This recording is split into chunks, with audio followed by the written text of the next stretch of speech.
முந்தைய திமுக ஆட்சி காலத்தில் நெடுஞ்சாலைத்துறைக்கு ஒதுக்கப்பட்ட நிதியை காட்டிலும் அதிக அளவில் மக்களின் முதல்வர் செல்வி ஜெயலலிதாவின் வழிகாட்டுதலின் கீழ் செயல்பட்டு வரும் தமிழக அரசு நெடுஞ்சாலைகள் அமைக்கவும் அகலப்படுத்தவும் 13,517 கோடி ரூபாய் ஒதுக்கீடு செய்துள்ளதாக சட்டப்பேரவையில் தெரிவிக்கப்பட்டது. தமிழக சட்டப்பேரவையில் இன்று கேள்வி நேரத்தின் போது வினா ஒன்றுக்கு பதிலளித்த நெடுஞ்சாலைத்துறை அமைச்சர் திரு எடப்பாடி கே பழனிசாமி, மக்களின் முதல்வர் செல்வி ஜெயலலிதா வழிகாட்டுதலின்படி தமிழக அரசு புதிய நெடுஞ்சாலைகளை அமைக்கவும் அகலப்படுத்தவும் மொத்தம் 13,517 கோடி ரூபாய் ஒதுக்கீடு செய்திருப்பதாக பெருமிதம் தெரிவித்தார்.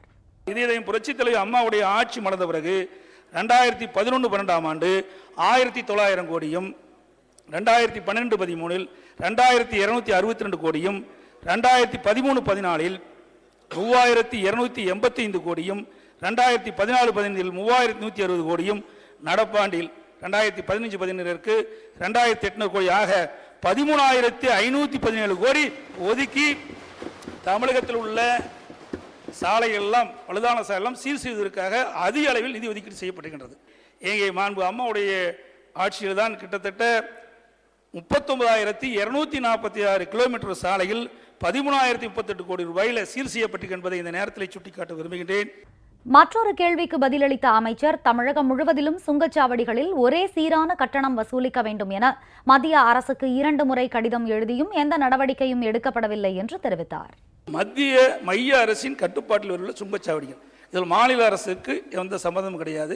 இருந்தாலும் இதயம் புரட்சித் தலைவர் அம்மாவுடைய அரசு 2011ஆம் ஆண்டே தமிழகத்தில் உள்ள அனைத்து சுங்கச்சாவடிகளுக்கும் ஒரே சீரான கட்டணம் வசூல் செய்ய வேண்டும் என்று மைய அரசுக்கு கடிதம் எழுதப்பட்டது. அதற்கு இதுவரைக்கும் பதில் வரவில்லை.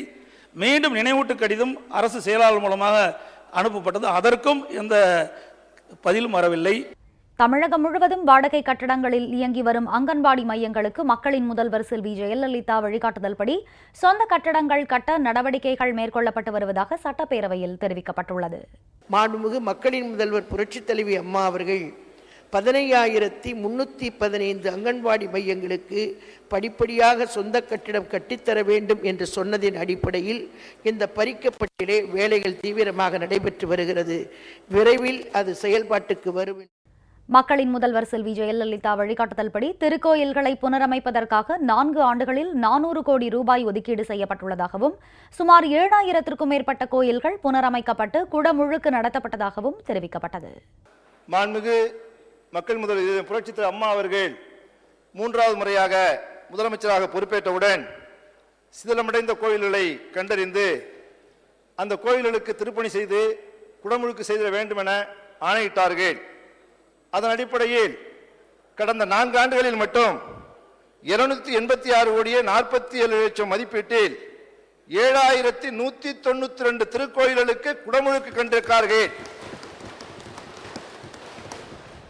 தொன்மை வாய்ந்த திருக்கோயில்களை புனரமைக்க கடந்த 4 ஆண்டுகளாக ஆண்டு ஒன்றுக்கு 22.50 கோடி ரூபாய் வீதம் 90 கோடி ரூபாய் ஒதுக்கீடு செய்து 250 தொன்மையான திருக்கோயில்கள் புனரமைக்கப்பட்டு வருகின்றன என்பதையும், ஆதி திராவிடர் மற்றும் பழங்குடியினர் வாழும் பகுதியில் உள்ள 2,636 திருக்கோயில்களுக்கு 13.18 கோடி ரூபாய் ஒதுக்கீடு செய்யப்பட்டு புனரமைப்பு பணிகள் நடைபெற்று வருகின்றன என்பதனையும், கிராமப்புறங்களில் உள்ள 2,268 திருக்கோயில்களுக்கு 13.34 கோடி ரூபாய் ஒதுக்கீடு செய்யப்பட்டு புனரமைப்பு பணிகள் மேற்கொள்ளப்பட்டு வருகின்றன என்பதனையும் இந்த அவைக்கு பெருமையோடும் மகிழ்ச்சியோடும் தெரிவித்துக் கொள்கிறேன்.